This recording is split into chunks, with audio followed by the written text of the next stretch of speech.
got so much motherfucking design on right now. Bring it down, bring it back, make it clap. I got 3 old guys on the block with her head. Bitches on the line, and you know.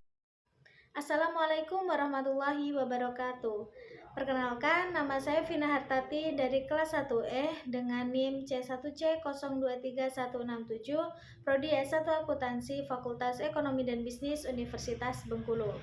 Baik, di sini saya akan membuat tugas bahasa Indonesia, yaitu menjelaskan kembali materi dari bab 1 sampai dengan 7 untuk memenuhi UTS saya dengan dosen pengampu Bapak Dr. Normanzah SPD MPD. Baik, materi yang ingin saya jelaskan yaitu ada 6 poin. Yang pertama, hakikat dan perkembangan bahasa Indonesia. Yang kedua, sikap berbahasa Indonesia. Yang ketiga, teks dalam kehidupan akademik untuk penanaman nilai dan hakikat bahasa Indonesia sebagai penghala ilmu pengetahuan. Yang keempat, menjelajahi dunia pustaka dari berbagai sumber referensi digital. Yang kelima, teori presentasi ilmiah. Dan yang terakhir, mendesain proposal kegiatan. Baik, langsung saja pada materi yang pertama, yaitu hakikat dan perkembangan bahasa Indonesia. Bahasa Indonesia adalah bahasa resmi nasional yang digunakan di seluruh wilayah negara Kesatuan Republik Indonesia. Bahasa Indonesia diresmikan sebagai bahasa nasional setelah proklamasi kemerdekaan, yaitu pada tanggal 18 Agustus 1945. Kedudukan dan fungsi bahasa Indonesia sebagai bahasa nasional memiliki fungsi yang pertama sebagai lambang kebanggaan kebangsaan, yang kedua lambang identitas nasional, yang ketiga alat penghubung antar warga, antar daerah, dan antar budaya. Yang keempat, alat pengembang kebudayaan dan ilmu pengetahuan dan teknologi.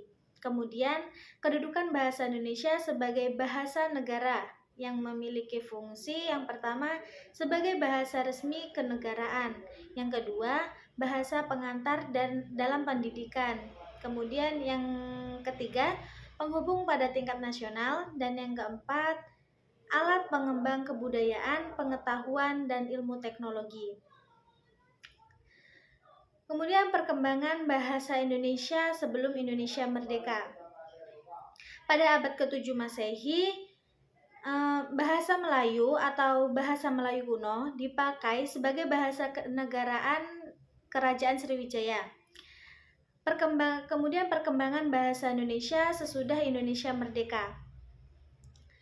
Kongres Bahasa Indonesia kedua yang diprakarsai Menteri Muhammad Yamin diselenggarakan di Medan pada tahun 1954 untuk dibentuk badan yang menyusun peraturan ejaan yang praktis bagi bahasa Indonesia. Ejaan Melindo atau Melayu Indonesia sebagai hasil perumusan ejaan Melayu dan Indonesia tahun 1959 hanya tidak diberlakukan. Oke, lanjut pada materi kedua, yaitu sikap berbahasa Indonesia.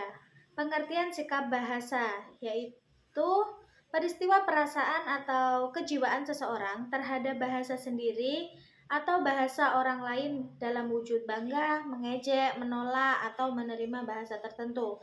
Menurut Kerinda Laksana tahun 2001 halaman 197, Fisman tahun 1986, dan Rusyana tahun 1989 halaman 31-32. Kemudian ciri sikap bahasa.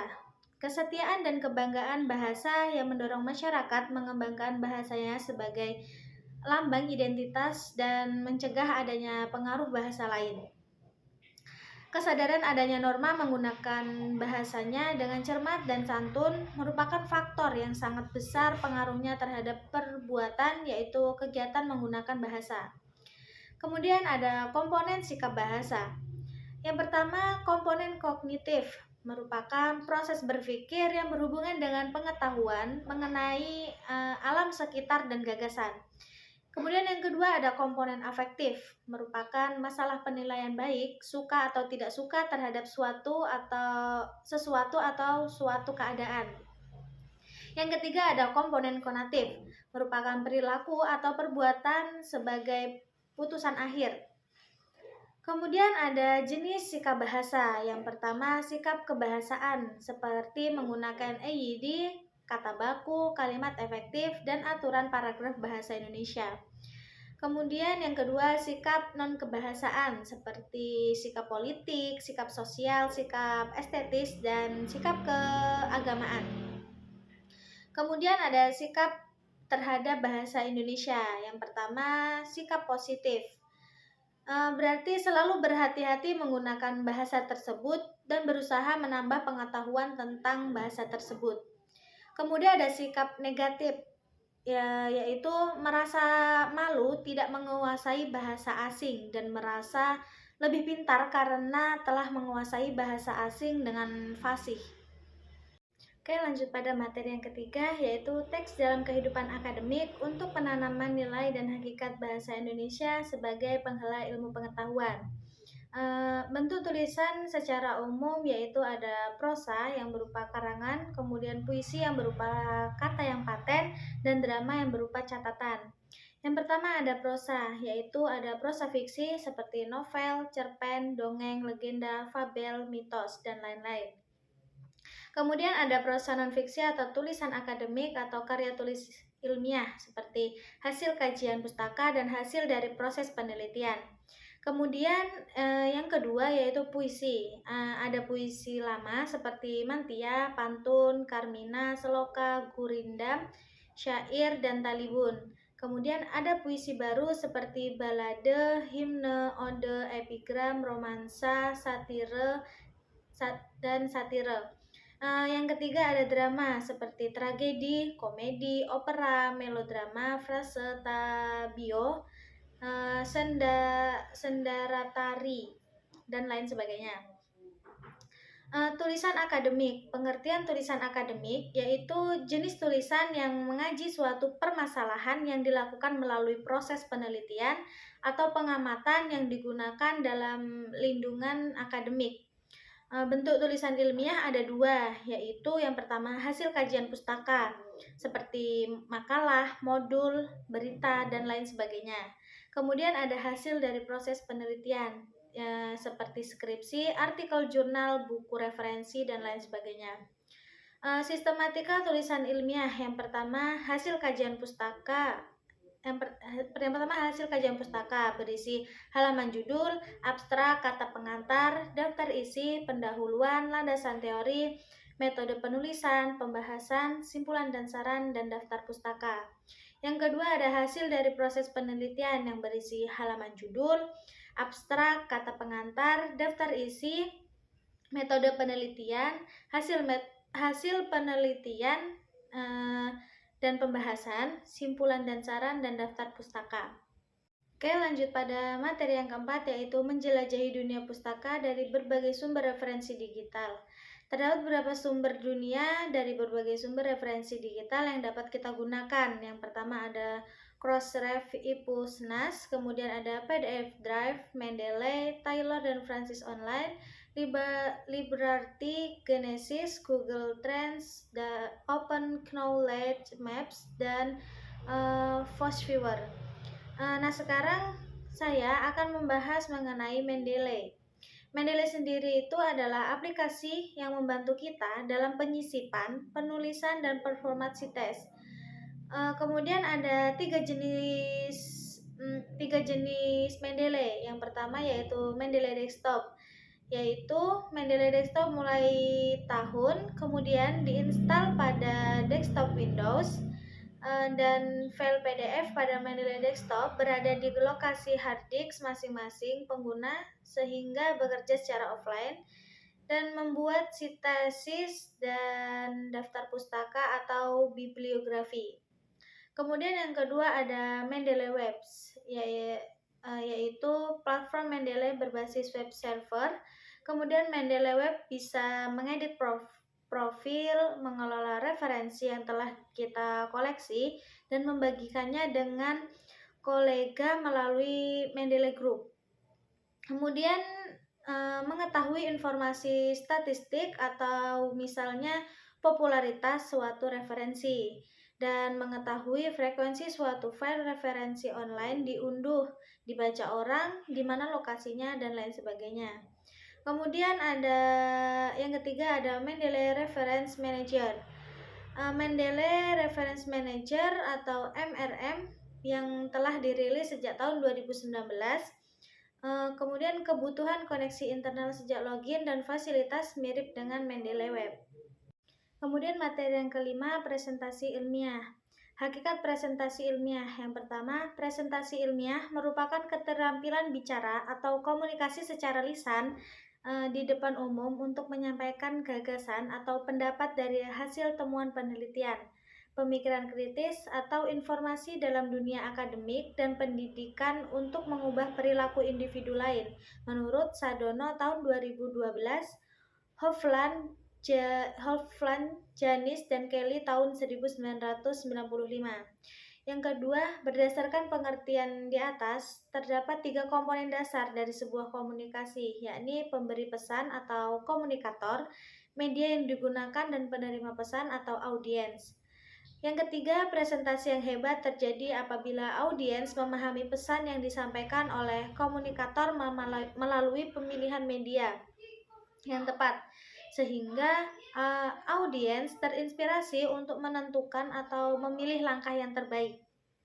Kemudian yang keempat, presentasi yang luar biasa terjadi apabila audiens dapat mengubah keyakinan atas pengaruh komunikator melalui media yang ditampilkan.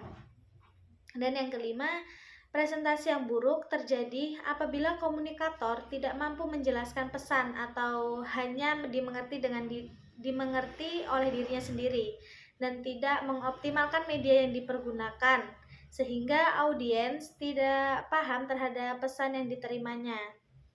Kemudian terdapat komponen presentasi ilmiah menurut Kogon DKK tahun 2015, yaitu ada komunikator, media, dan audiens. Kemudian ada alur presentasi, yaitu ada pembukaan, isi, dan penutup. Kemudian komponen presentasi ilmiah menurut Binhar tahun 2006 dan Tarigan tahun 2015. Presentasi kinesik atau gerak, performan, bahasa santun, suspres, dan respiratif. Bahan makalah, suara, jawaban logis, kebutuhan audiens, dan manajemen waktu. Oke, kita masuk ke materi yang terakhir, yaitu materi ke-6, mendesain proposal kegiatan. Mendesain proposal kegiatan adalah langkah penting dalam merencanakan dan mendapatkan dukungan untuk suatu proyek atau acara. Ada beberapa poin penting yang harus kita pertimbangkan dalam mendesain proposal kegiatan secara singkat. Yang pertama yaitu judul proposal. Kita harus memilih judul yang jelas dan menarik untuk proyek atau acara kita. Kemudian yang kedua ada pendahuluan. Kita harus mengidentifikasi diri kita atau organisasi kita. Jelaskan latar belakang atau masalah yang ingin kita selesaikan dengan kegiatan ini. Kemudian yang ketiga ada tujuan. Kita harus menyampaikan tujuan utama dari proyek atau acara kita dengan jelas dan singkat. Terus yang keempat ada sasaran. Kita harus menentukan siapa yang akan diuntungkan dari kegiatan ini dan bagaimana mereka akan diuntungkan. Kemudian yang kelima ada deskripsi kegiatan. Kita harus menjelaskan secara singkat apa yang akan kita lakukan dalam kegiatan kita tersebut. Kemudian sebutkan lokasinya, tanggal, dan waktu pelaksanaan acara kita. Kemudian yang keenam ada rencana anggaran. Kita harus menyertakan perkiraan biaya dan sumber pendanaan yang kita butuhkan. Kemudian menjelaskan bagaimana dana akan digunakan. Kemudian yang ketujuh ada manfaat dan dampak. Kita harus menjelaskan manfaat yang akan diperoleh oleh peserta atau masyarakat umum dari kegiatan kita ini. Kemudian bicarakan dampak positif yang diharapkan. Terus yang ke-8 metode pelaksanaan. Kita harus gambarkan bagaimana kegiatan kita akan dilaksanakan secara keseluruhan. Kemudian sebutkan siapa yang akan terlibat dan peran mereka. Kemudian yang ke-9 ada evaluasi. Kita harus menjelaskan bagaimana kita akan menilai kesuksesan kegiatan ini. Kemudian sertakan indikator kinerja yang akan kita gunakan. Kemudian yang ke-10, permintaan dukungan. Jika kita mencari dukungan dalam bentuk dana atau bantuan lain, jelaskan secara jelas apa yang kita butuhkan dari pihak yang kita ajak kerjasama. Kemudian yang ke-11 ada penutup. Kita harus meringkas proposal kita dengan mengingatkan lagi tentang tujuan utama dan manfaat kegiatan kita, serta kontak yang bisa dihubungi untuk informasi lebih lanjutnya. Kemudian yang ke-12 ada lampiran, yaitu jika diperlukan. Kita harus sertakan dokumen atau informasi tambahan yang mendukung proposal kita, seperti daftar biaya, jadwal, atau surat dukungan. Kemudian pastikan proposal kita ringkas dan mudah dipahami dan memukau agar dapat menarik perhatian pihak yang kita ajak kerjasama. Sekian penjelasan dari ke-6 materi yang sudah saya bahas tadi. Mohon maaf apabila masih kurang dalam penjelasan atau terbata-bata. Terima kasih kepada teman-teman yang sudah menyimak sampai akhir video ini. Saya akhiri. Wassalamualaikum warahmatullahi wabarakatuh. Bad nigga, turn out that 3 whole glass on the block.